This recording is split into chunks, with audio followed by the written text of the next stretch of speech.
Kita tanya satu soalan. Kenapa Allah kadang-kala dia susahkan kita, dia sakitkan kita, dia buat sebab-sebab yang mendatangkan kekecewaan kepada kita? Kenapa? Kerana dia nak suruh kita rasa kepahitan dunia untuk dia hadiahkan kita kemanisan akhirat.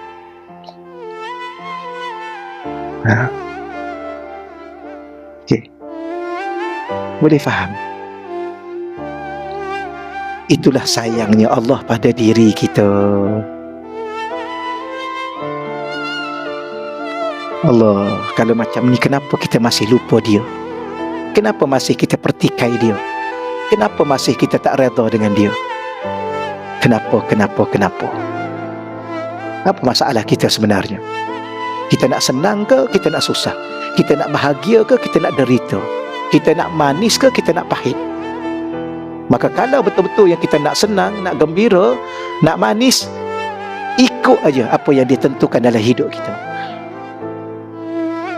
Nikmati kepahitan itu, kerana selepas ini kita akan menikmati kemanisan. Nikmati kesusahan itu buat sementara waktu, kerana Allah sedang persiapkan segala kesenangan pada diri kita.